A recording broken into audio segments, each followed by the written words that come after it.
Väesalu, ma olen Motitšeki juht.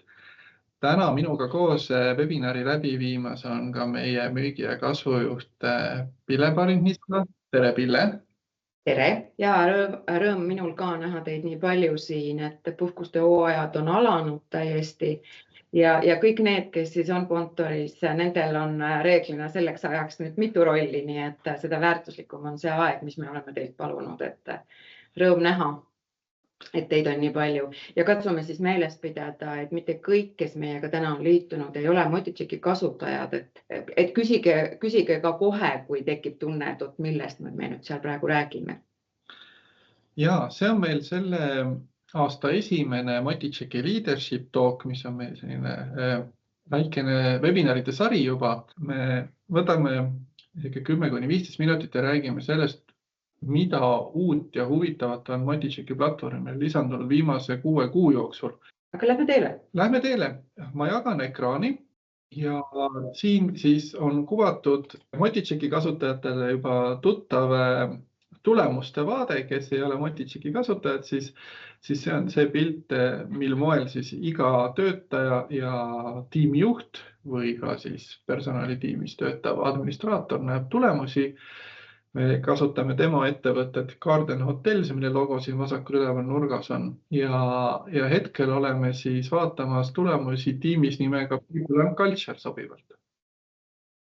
Milles ma tahan kõigepealt rääkida on uuendused, mis puudutavad meie juhtimismentorit Aidan, kes on abiks juhtidele, et närida läbi andmetest ja anda nõu, kuidas ühte või teist asja võiks lahendada, mis lahendamist vajab.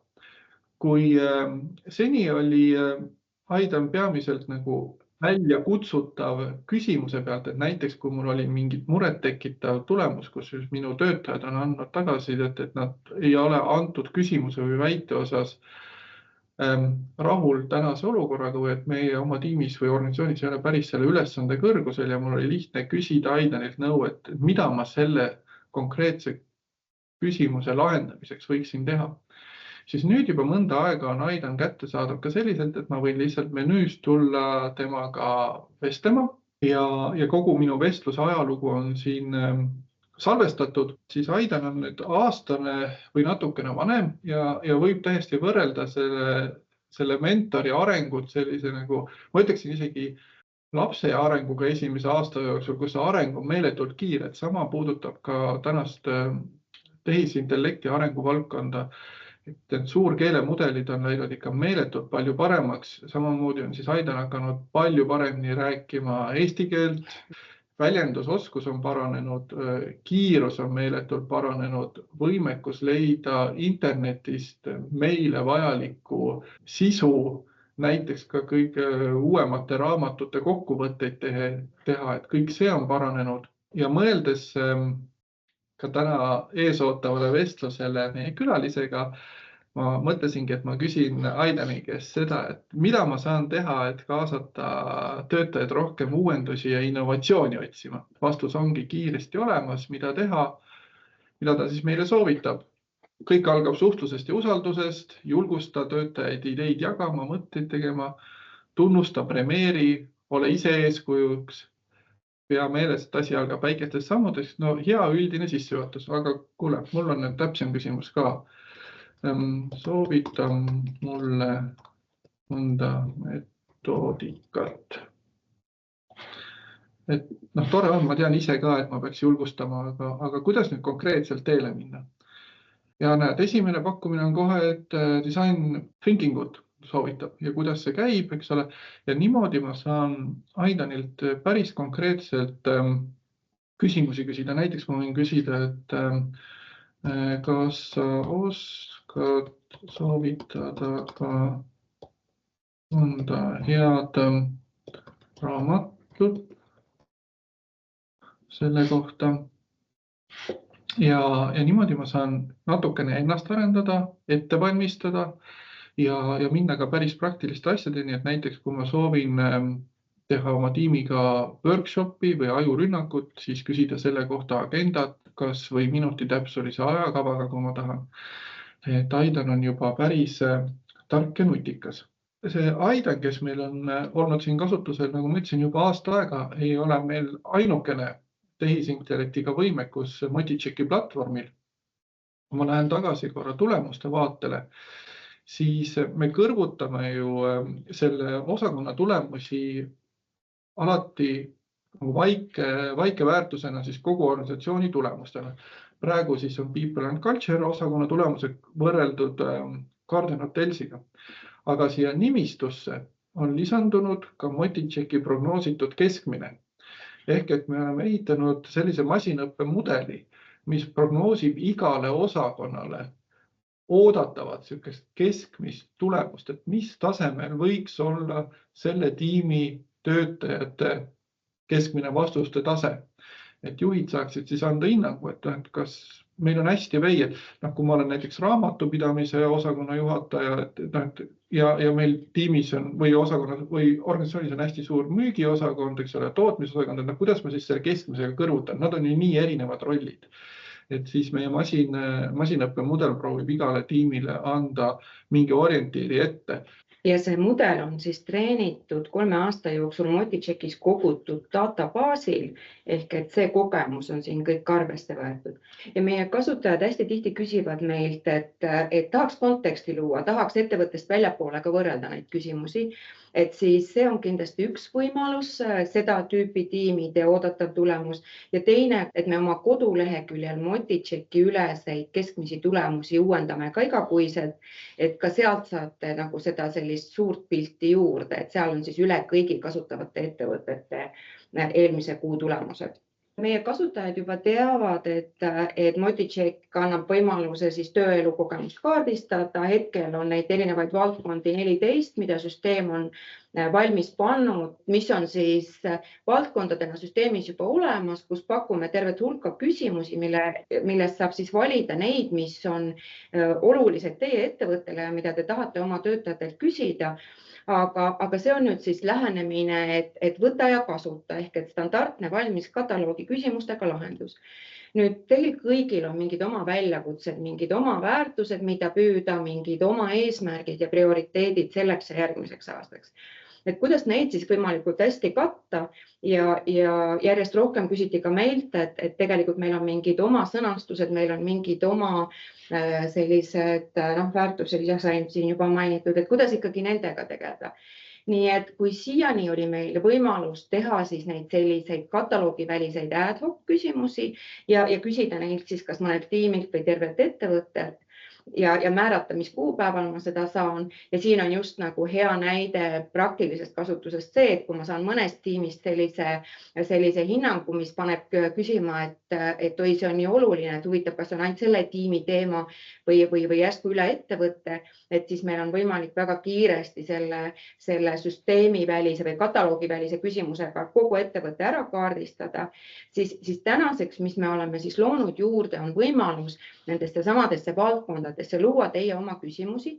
Ehk et üks asi on see, et teil on oma mingi selline sõnavara, mida te kasutate, teil on oma mingid spetsiifilised teemad, te saate need lisada läbi küsimuste nendesse valdkondadesse ja mitte ainult. Või siis näiteks ka taaskord te saate mingis valdkonnas sellised vastused, mis panevad teid mõtlema, et seda oleks vaja täpsemalt teada saada ja teie oma kontekstis te saate need küsimused sinna lisada.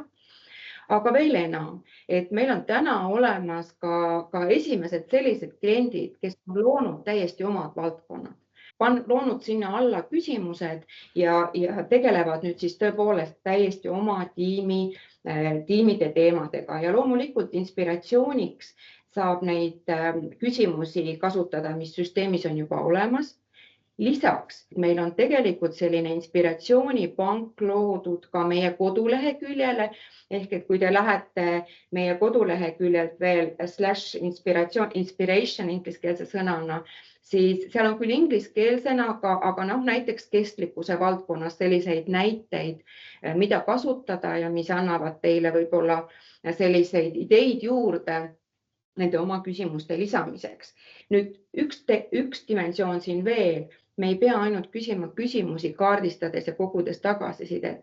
Me tegelikult läbi selle tehnoloogia saame ka ikkagi kinnistada mingeid sõnumeid ja luua kultuuri, mida me soovime. Ehk et me saame ju küsimuste asemel kasutada ka väiteid ja siis läbi nende tõepoolest siis, nagu ma ütlesin, mingeid sõnumeid kinnistada või üle küsida, kas juhatuses kokku lepitud, et olen juba alustanud juhatuses kokku lepitud tegevustega, näiteks ainult juhtidele saates, siis see ikkagi paneb juhi endalt küsima, et jah, et ma panin selle kalendrisse või ma veel ei pannud kalendrisse. Mis jäi veel märkimata küsimuste poolest on see, et mitte ainult ei saa meie kliendid luua täiendavaid valdkondi, spetsiifiline võimalus on seal siis veel ka selle onboardingu osas, ehk et meie uutele töötajatele on võimalus luua sinna ka erinevaid valdkondi. Ja siin näiteks siis sellised praktilised kasutuscase'id ongi sellised, et täna on ettevõtted, kes soovivad juba oma kandidaadi kogemust näiteks kaardistada. Või näiteks on meil täna see ettevõte, kes soovib kaardistada eraldi esimest 2 nädalat ja sealt edasi näiteks järgmist 2 kuud. Nii et need teemad on erinevad, mis sellel hetkel on relevantsed ja läbi nende küsimuste saab siis seda uute töötajate kogemust täpsemini kaardistada ja läbi selle siis disainida. Viimane plokk, mida tahame teile tutvustada siin tehtud tööde all, on peamiselt suunatud nendele organisatsioonidele, kus siis on kas erinevaid kodukeeli töötajate hulgas kasutusel või siis rahvusvahelised ettevõtted. Me oleme lisanud vaba tekst kommentaaride tõlkimise nupu, et see tõlgib kiiresti vaba tekstid ükskõik mis keelest, sellesse keelde, mis keeles sina parasjagu keskkonda kasutad. Ja need vaba tekst kommentaarid on siis need, mida Modichecki kasutajad, töötajad, kas on siis igapäevaselt küsimusi vastates või kord nädalas küsimustele vastates, saavad kõikidele küsimustele lisada, et oma emotsiooni väljendada või täpsustada seda vastust. Ja sageli on ju neid olukordi, kus näiteks me siit Tallinnast juhime ka inimesi Lätis, Leedus või kui ma olen juhtide juht, siis nad on kuskil seal minu valdkonnas allpool tiimid ja ma tunnen huvi, et aga mida nad seal siis nüüd kirjutasid. Ja selle asemel, et võtta copy-paste ja minna Google Translate'i on siin lisatud nupp, mis teeb ühe klõpsuga kiiresti kõik kommentaarid olenemata originaalkeelest sinule arusaadavasse sinu kasutuskeelde. Meie Baltikumi ülesed kasutajad on rõõmuga vastu võtnud, ei pea avama kõrvalappi, mis Google Translate. Pille, aga räägime korraga eesolevatest asjadest. Me kindlasti teeme palju sellist tagada tehnilisi uuendusi, mis loodetavasti teile ei paista silma mitte mingil muul moel kui lihtsalt see, et süsteem on endiselt kiire, hea, nobe, töötab erinevates seadmetes. Aga sellised uuemad asjad, mida me seni üldse ei ole pakkunud. Räägime nendest. Jällegi meie kasutajate soovil töötame praegu selle kallal, et nii nagu Martin näitas seda oodatava tulemuse joont, on meil võimalus siis kasutaval ettevõttel sisestada süsteemi ka eesmärkväärtused. Ehk et täna meil on juba sellised kasutajad, kes leiavad, et nad tahaksid eesmärgistada Modichecki abil ja seda kasutades ja loomegi siis praegu võimalust sisestada see oodatav või eesmärgistatav väärtussüsteemi ja omada siis reaalajas ülevaadet. Iga tiimijuht saab näha, et kas minu tiimis see kaasarääkimise määr ja näiteks nendel eesmärgistatud tööelu valdkondades, kas ma täna liigun siis eesmärgistatud tasemest üleal või allpool. Ja teine suur suund, kuhu me tahame liikuda, on pakkuda rohkem lahendusi. Et ega see töötaja uuringu läbiviimine ja uuringu enda pärast mingit väärtust ei loo ja öeldakse, et andmed ei oma mitte mingit väärtust enne, kui sa ei mõista nende sisu ja ei oska nendega siis midagi peale hakata. Ja kui meil praegu Aidan aitab lahendada mingeid case'e, mida sa oskad talt küsida või siis lahendada mingit küsimust, mis sul on kas siis suur tugevus või muret tekitav, siis me näeme võimalust, et me saame pakkuda ka oma keskkonnas nii töötajatele kui juhtidele enesehindamise tööriistu, mis aitavad koostada näiteks koolitusplaani, karjääriplaani, laiemalt enesearenguplaani, Miks mitte koguda juhtidel näiteks 360 tagasisidet oma tiimist, teha diskanalüüsi mõne klõpsuga, eks ole, et need tööriistad on täna samuti võimalikud osaliselt tänu AI tehnoloogia arengule, aga teistpidi ka tänu sellele, kuidas me Matichecki kui platvormi oleme edasi arendanud. Nii et me soovime tuua rohkem selliseid lahendusi, mis aitavad kas probleemi ära lahendada ja edasi minna või siis ise kasvada ja edasi minna, et me ei jääks kinni mitte selja taha vaatamisse, vaid vaataksime rohkem ettepoole. Ja see võib tähendada ka integratsioone mingite teiste olemasolevate süsteemidega, ehk et jah, järjest rohkem pelgalt kaardistamisest lahenduse poole ja järjest enam ikkagi sellise juhtimise ja juhtimise arengu toetajana. Ja on valdkondi, kus tõenäoliselt ei meie ega meie klient ei saa olukorda lõpuni ära lahendada, seal on tõesti võimalus ka siis suunata kasutajad välja poole.